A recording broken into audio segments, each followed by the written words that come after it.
I signed for the couch at 9:12 on a Thursday morning, barefoot on my front porch, with a pen I had to shake twice because it had been sitting in the delivery driver's pocket too long.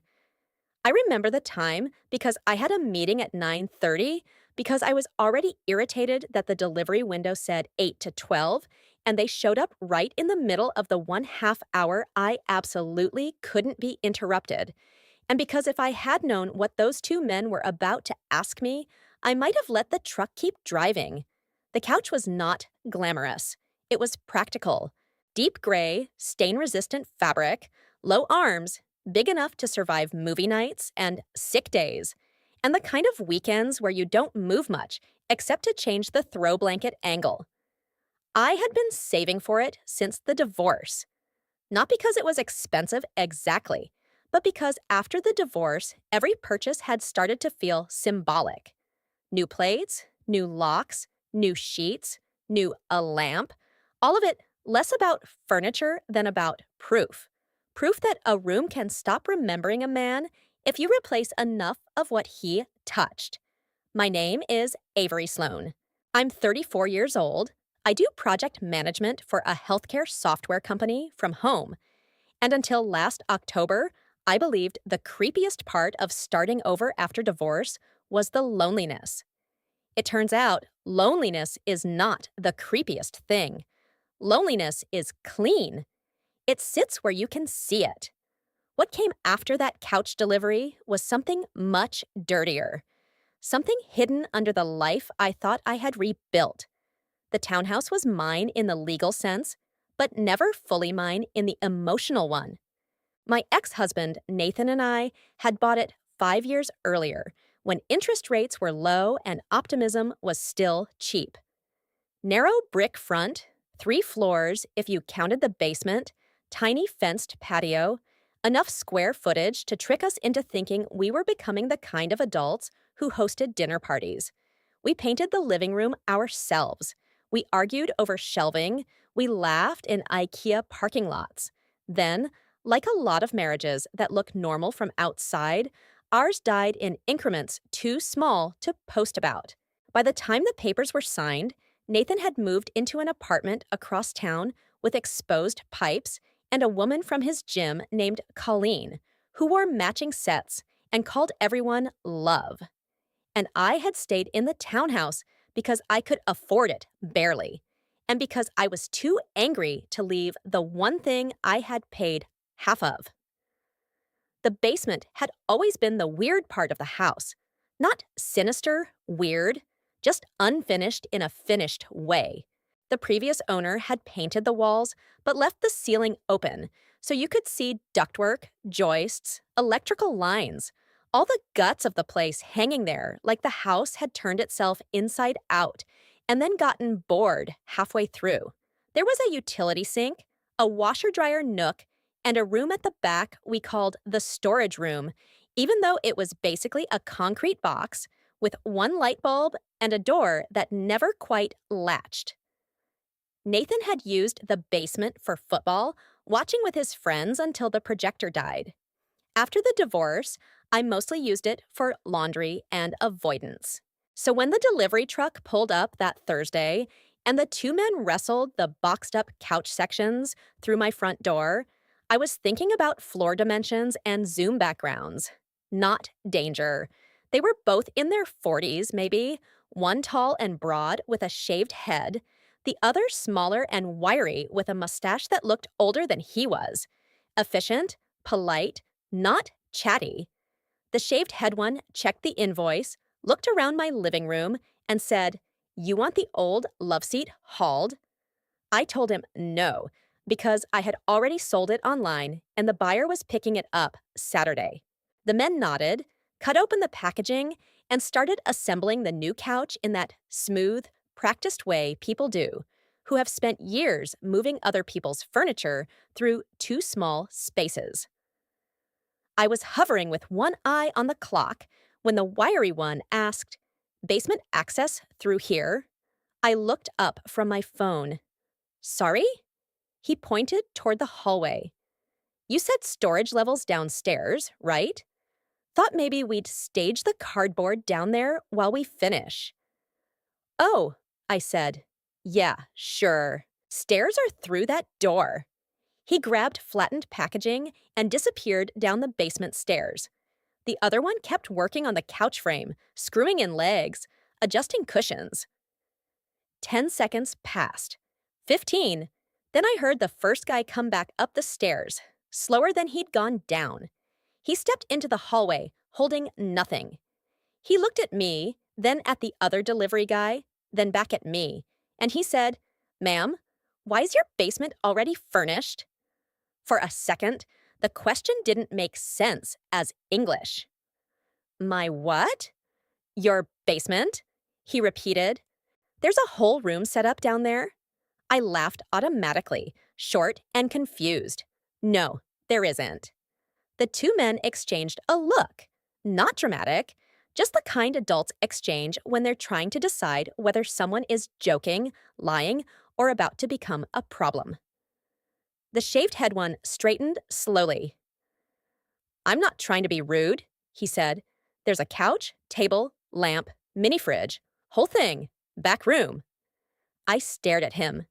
Then I said, "That's impossible." It came out sharper than I intended, because it was impossible. I had done laundry in that basement on Sunday. I had carried 2 storage bins down there on Monday. There was no furnished room. There was concrete, shelves, holiday decorations, a broken exercise bike Nathan swore he'd come back for and never did. That was it. The wiry one lifted both hands slightly, surrender style. Maybe wrong house setup? I don't know. But it's there. My scalp prickled. I should tell you something now, because in hindsight, it matters. 2 weeks before that delivery, I had started hearing a sound at night. Not every night, not loud. Just the occasional low thump from somewhere below, like a door shifting with air pressure, or a pipe adjusting, or a shoe dropped by a neighbor in the attached unit. I had dismissed it every time because living alone teaches you to become practical or insane. And old townhouse noises is the practical answer 9 times out of 10. This was the 10th. I walked past both men without saying anything else and opened the basement door. The stairs were narrow and steep, painted white once, but scuffed back to wood in the center from years of feet. I went down fast, still half expecting to prove them wrong and come back up annoyed at the weirdest misunderstanding of my week. At the bottom, the basement looked exactly the way I expected. Concrete floor, laundry nook, utility sink, metal shelving. Then I looked toward the back room. The storage room door was open. I am telling you clearly now, I had not left that door open. Inside, the single exposed bulb was on. And in that room, where there should have been plastic bins and one cracked mirror and the old rattan chair I kept meaning to donate, there was a furnished living space. A small sofa against the far wall. Fold-out table, lamp plugged into a power strip, mini fridge, stacked bottled water, a gray blanket folded with almost military neatness, 2 mugs, phone charger, laundry basket, a hot plate, a fan, and on the floor beside the sofa, a pair of men's boots. My body did not react all at once. First, my thoughts stopped. Then my hands went cold. Then my heartbeat arrived so hard it almost hurt. The room looked temporary and lived in at the same time, which is somehow worse than messy. It looked like someone had been trying very hard to leave no trace upstairs while building a whole second life below me. The mini fridge hummed. That sound is burned into me. More than the sight, more than the boots. That ordinary appliance hum in a room that should not have existed did something to my nervous system that I don't think has fully reset even now. Behind me, one of the delivery men said quietly, "Okay, we're calling somebody, right?" I spun around so fast I almost slipped.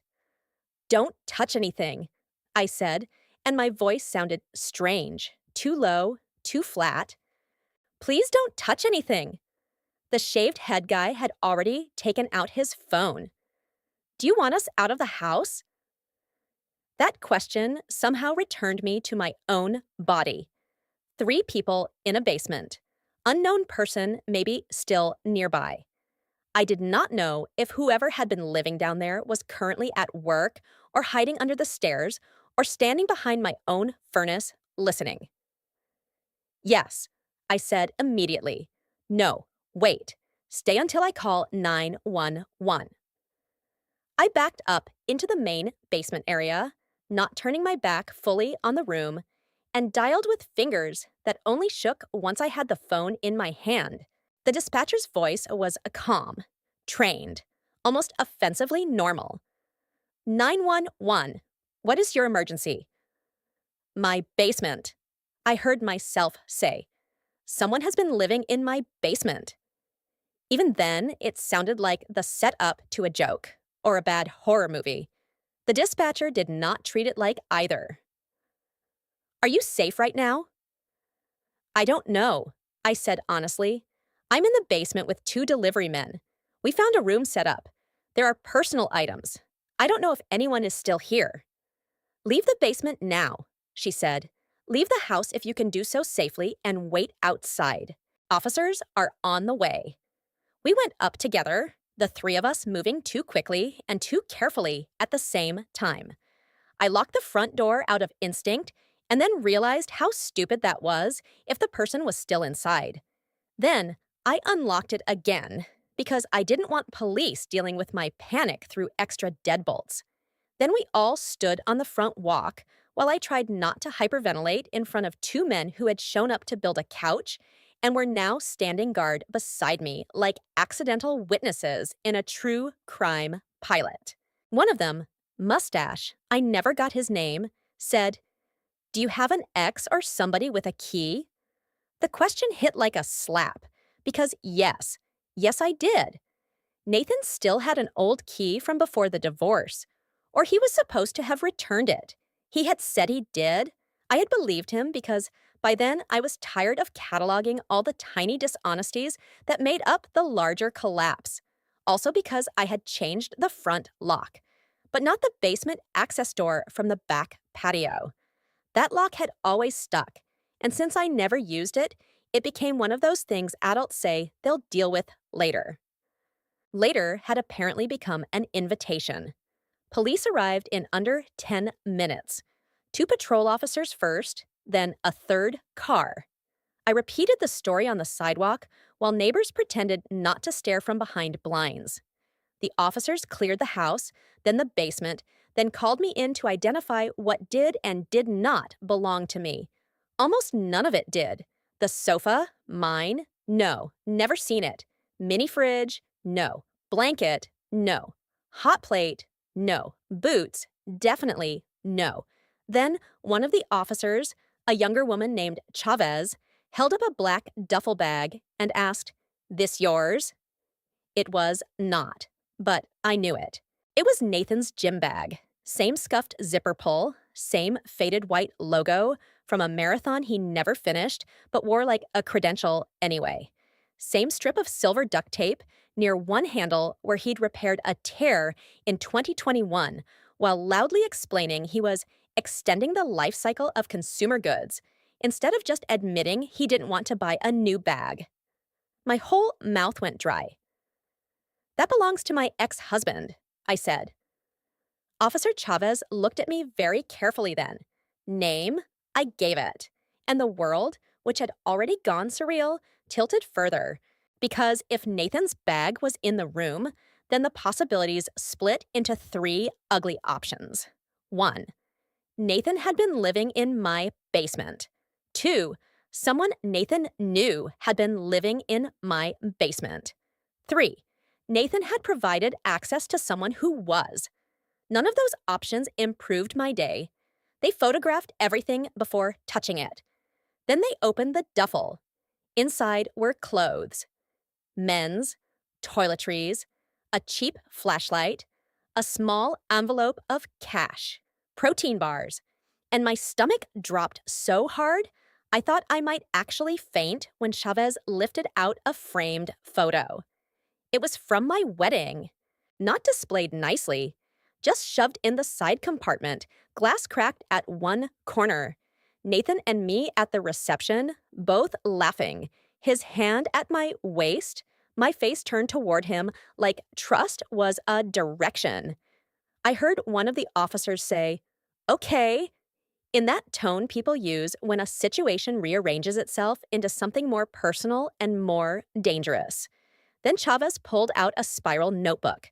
The first page had dates. The second had notes. Short, practical, domestic notes written in Nathan's handwriting. Trash out Tuesday night. DoorDash usually 7:15 Thursdays. Calls mom on balcony Sundays. New camera installed November 6th. Angle front only. Upstairs, office 9 to 5. Gym Tuesday and Thursday. I sat down on my own porch steps because my knees stopped being useful. He had been tracking me, not kind of, not keeping tabs, tracking, routine, schedule, habits, deliveries, camera angles, building a secret room beneath my life while recording the timings of it, like he was planning around wildlife. The officer asked if I needed medical attention. I said no because I could still breathe and because some part of me didn't want to be dramatic in front of the neighbors, which is a sentence I hate admitting even now. By then, a detective had been requested because the case had moved from trespass into something uglier. Burglary, maybe? Stalking, definitely. Possible unlawful entry, covert habitation, surveillance. Words I would hear a lot over the next week. Detective Rowan arrived around noon. Mid-40s, soft voice, serious eyes, the kind of person who never sounds rushed, even when everyone else is. He sat with me at my kitchen table once the scene team finished and asked me to start from the beginning, not just today, so I told him. The divorce finalized 9 months earlier. Nathan moved out 7 months before that. He had contested the house, then lost interest when the appraisal came in lower than he wanted. He took his tools, his records, his absurd whiskey collection, and half the books we both knew he'd never read. He cried twice during the divorce, once in mediation when discussing the betrayal of lost partnership, which was rich considering he had cheated, and once in my driveway when he said, "You don't get to erase me from my own life." I remembered that sentence exactly because, at the time, I thought it was melodrama. Now it sounded like intent. After the divorce, he hovered for a while the way certain ex-husbands do. Friendly texts with practical excuses. Got a package there by mistake? Did the HOA ever fix the gate? Still have my drill charger? Then less practical. Miss the smell of your shampoo in the hall. Dreamed I was still downstairs making coffee. Funny how home lingers. I had blocked him after that, or thought I had. Personal phone, yes. Email, mostly. But there were still odd things. A utility bill moved from the stack on my counter when I was sure I hadn't touched it. The basement storage door opened once when I thought I'd closed it. A missing pair of old winter gloves. Tiny things, explainable things. I explained all of them. That is what women do to stay functional. We become archivists of almosts and then talk ourselves out of the conclusion because the conclusion is too exhausting to hold. Detective Rowan wrote everything down without interrupting. Then he asked, "Has anyone else had access to the house?" Cleaner, twice. HVAC, guys in August. My friend Leah has the updated front key. My ex shouldn't have any key. Shouldn't? I looked at the table. There's a basement patio door lock I never changed. He nodded once, not judging, just recording. The officers stayed all afternoon. They bagged evidence, dusted the back basement door, lifted prints from the mini fridge and the lamp and the hot plate. Nathan was not in the house. His car wasn't nearby. There was no sign of forced entry, no hidden cameras that they found that day. And yet somehow that almost made it worse. It meant he had come and gone carefully, confidently, repeatedly. Before they left, Rowan told me two things that mattered. First, do not stay here alone tonight. Second, we found a receipt in the duffel from a grocery store 3 blocks away, dated yesterday. Yesterday, he had been there yesterday. While I was upstairs on conference calls talking about software rollout timelines, my ex husband may have been downstairs opening a yogurt in a room I didn't know existed under my own feet. I went to my friend Leah's that night with one suitcase and my laptop, and the kind of raw alertness that makes every sound feel aimed at you. I did not cry then either. I just kept checking locks and replaying ordinary moments from the past month in light of the basement room. The thump at night, the weird draft under the hall vent, the package moved from the top step to the second. The faint smell of coffee once at 6 a.m. when I hadn't brewed any. My mind turned on itself like a trap. What had he seen? Heard? How long? Why the basement? Why not just break in and steal? Why live there? And the question under all of it, was this about me, specifically, or was I just convenient real estate to a man who couldn't let go? Police picked Nathan up the next evening at a motel off Route 9. He had checked in under his own name, which somehow offended me more than if he had tried to be clever. When Rowan called to tell me they had him, I expected relief to flood in. It didn't. Not immediately.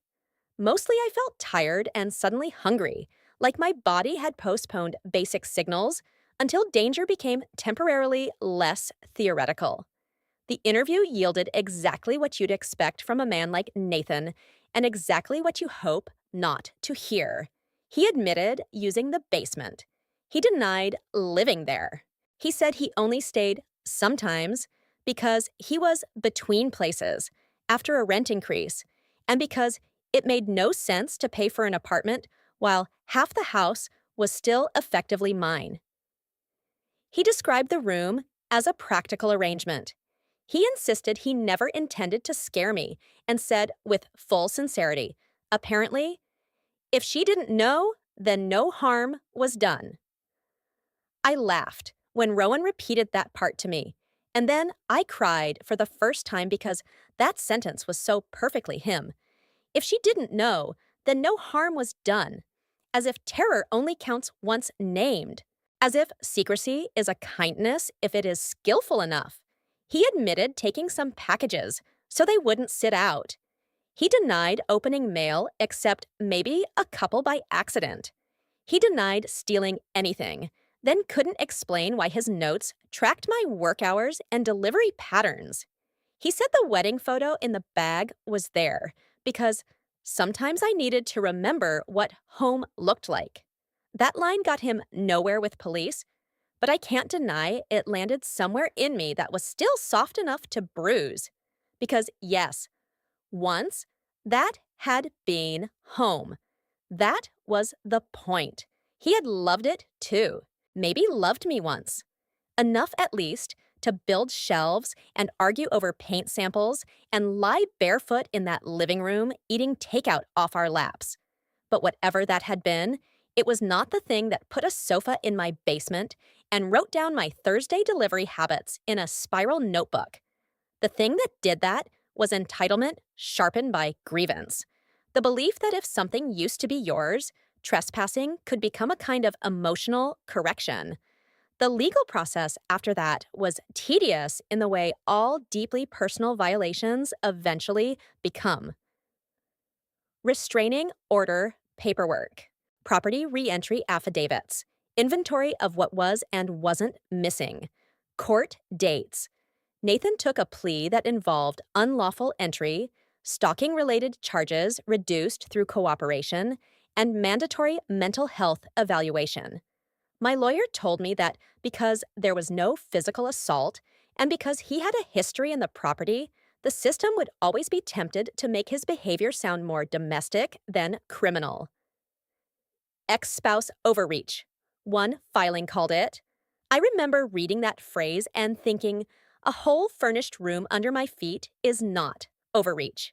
It is a second life built under protest. I sold the townhouse 6 months later. People ask why I didn't just change the locks, finish the basement, reclaim it. Because houses remember. Because I could have repainted every wall and still known that under the right light, in the right weather, that back room would always be the place where someone I had once loved listened to my footsteps from below. Because peace matters more than winning real estate sometimes. Before the sale closed, I went down there alone one last time. The basement was empty again. Police had cleared everything. Leah and my brother had helped me remove the old storage junk and bleach the floor and repaint the room because I could not leave it looking like a secret someone else got to keep. The concrete walls were fresh white. The room echoed. And yet I stood there with my arms folded and still felt occupied memory pressing at the edges. There was a rectangle on the wall where the lamp had blocked dust, a shallow dent in the floor where the mini fridge had sat, one small nail in the joist overhead where someone had hung a phone charger cable. Tiny things, evidence that ordinary life had happened there. Cereal eaten, texts sent, shoes unlaced, breathing, waiting. I hated that most. Not the criminal part, the domesticity, the audacity of making himself comfortable beneath my life. The couch I signed for that morning ended up going to the new house, by the way. That same gray, practical couch. It sits in my den, now under a window that faces a street too busy for secrets. I kept it because I am stubborn and because I refuse to let the first thing in a story become cursed just because the middle turned monstrous. But sometimes when a delivery truck stops outside, I still feel my shoulders tense before the package even hits the porch. And every single time I bring a box inside now, I check the tape. Not because I'm paranoid, because once, two delivery men carried a new couch into my house, looked at each other strangely, and asked why my basement was already furnished. And that question gave me my life back before the man downstairs could decide how much more of it he deserved.